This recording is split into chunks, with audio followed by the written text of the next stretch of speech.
Selamat siang, pemirsa. Anda sedang menyaksikan berita siang. Saya Feby. Dan saya Redit. Siang ini kita akan menyoroti sebuah kasus yang menarik perhatian publik. Sidang pengadilan kasus pelecehan yang melibatkan saudara A yang merupakan anak seorang pejabat telah memasuki babak baru. Pemeriksaan terhadap korban telah dilakukan di ruang unit PPA Polres Yahudi dengan didampingi psikologis dan pendamping dari Lembaga Perlindungan Perempuan. Korban memberikan keterangan secara kronologis mengenai kejadian tersebut kepada penyidik yang menangani kasus ini. Dalam pemeriksaan yang berlangsung sekitar 1 jam, penyidik mengumpulkan informasi detail terkait hubungan korban dengan tersangka, kronologi kejadian, serta bukti-bukti pendukung seperti riwayat komunikasi dan dokumentasi yang relevan. Tersangka yang telah diamankan juga menjalani pemeriksaan di ruang terpisah. Tim penyidik melakukan cross-check terhadap keterangan yang diberikan kedua pihak untuk membangun konstruksi kasus yang kuat. Tim penyidik telah mengamankan rekaman CCTV yang menunjukkan bagian dari rangkaian kejadian. Rekaman tersebut menjadi bukti penting yang menguatkan keterangan korban tentang adanya unsur pemaksaan oleh tersangka. Dari hasil analisis rekaman CCTV, terlihat jelas adanya tindak kekerasan dan pemaksaan yang dilakukan tersangka terhadap korban di area ruang tamu. Aduh. Sepi loh. Mumpung sepi. Hubungan seksual. Aduh, Aduh yo. aduh, sendok.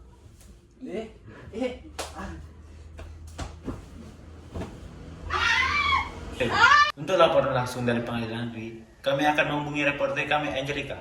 Angelica, bagaimana keadaan di sana? Terima kasih Radit dan Feby, saya Angelica melaporkan dari pengadilan negeri.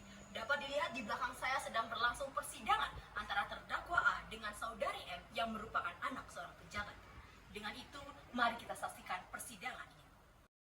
Sidang kasus dugaan pemerkosaan dengan terdakwa A berlangsung di Pengadilan Negeri Buleleng pada hari ini. Sidang yang dipimpin Majelis Hakim M berlangsung tertutup untuk melindungi privasi korban.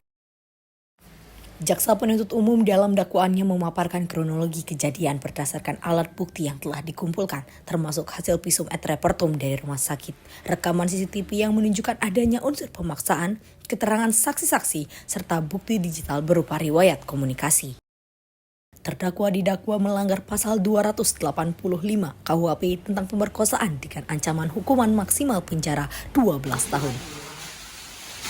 Tindakan ini merupakan pelanggaran yang cukup serius terhadap pasal 285 Undang-Undang Hukum Pidana KUHP yang menyatakan barang siapa dengan kekerasan atau ancaman kekerasan memaksa perempuan yang bukan istrinya bersetubuh dengan dia dihukum karena memperkosa dengan hukuman penjara selama-lamanya 12 tahun. Baik pemirsa, karena hakim sedang berdiskusi terhadap keputusan apa yang akan didapat oleh terdakwa A, di sini saya sedang bersama Bapak Kepolisian yaitu Bapak Made Sumali yang akan saya wawancarai terhadap kasus ini lebih lanjut. Baik Bapak, izin bertanya, bagaimana sih tanggapan Bapak tentang kasus ini? Oke, terima kasih atas waktu yang diberikan. Tadi sempat saya memperhatikan mengikuti persidangan ini. Begitu menarik ini, artinya supaya menimbulkan efek jerah bahwa terjadi kasus ini sampai dengan di persidangan, supaya nanti keputusannya bisa berat dan akan menjadikan efek jerah bagi halayak ramai ya, masyarakat luas, bahwa perbuatan itu akan mengakibatkan juga sanksi hukuman yang berat. Maka dari itu jangan sampai lagi terjadi masalah-masalah pidana seperti itu. Oke, terima kasih. Baik, terima kasih Bapak. Bagaimana sih Bapak pesannya untuk halayak ramai agar tidak terjadi kasus seperti ini lagi? Ada beberapa himbauan ya. Misalkan terjadinya rumusnya kejahatan seperti ini. Kejahatan terjadi apabila faktor N dan K ketemu. Jadi N itu niat, K kesempatan.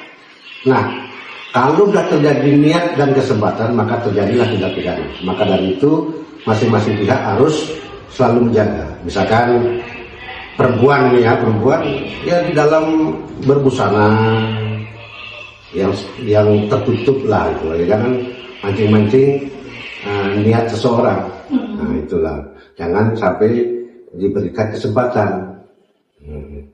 Itu artinya imbauan ya saling menjaga. Ya, tadi saya bilang itu dari segi pakaian.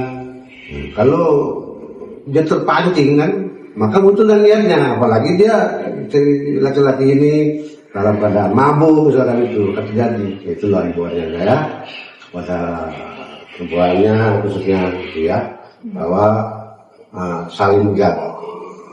Karena sampai menimbulkan niat pelaku itu. Oke, imbauan. Terima kasih Bapak atas waktunya. Baik pemirsa, karena keputusan hakim juga akan keluar hari ini, mari kita saksikan bagaimana keputusannya. Sidang akan dilanjutkan pekan depan dengan agenda pemeriksaan saksi-saksi. Terdakwa saat ini ditahan di Rutan Buleleng selama proses persidangan berlangsung. Sekian laporan saya dari Pengadilan Negeri, saya kembalikan ke studio. Terima kasih Angel atas laporannya, sungguh kasus yang memprihatinkan. Benar, kita akan terus memantau perkembangan kasus ini. Semoga keadilan dapat ditegakkan sehingga dapat melindungi hak asasi manusia di negeri ini. Baik pemirsa, demikianlah laporan mengenai sidang kasus pelecehan. Kami akan terus mengabarkan perkembangan terbaru dari kasus ini. Tetap bersama kami di Berita Siang. Saya Radit. Dan saya Feby mengucapkan selamat siang dan Sampai sampai jumpa.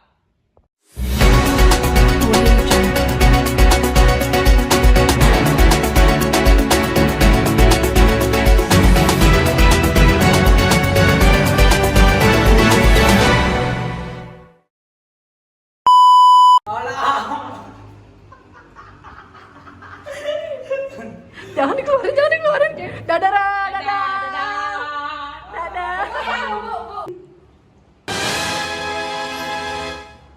Luka begitu, nah, bisa deteksi. Iya, nggak usah digini. Ini jangan ini kan tadi kamu megang kan tadi ya.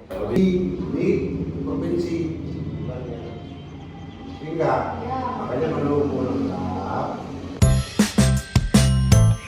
Kepolisian yaitu Bapak Made Sumani.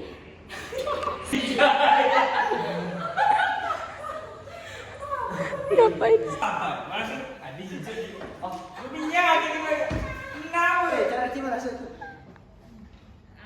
Jangan.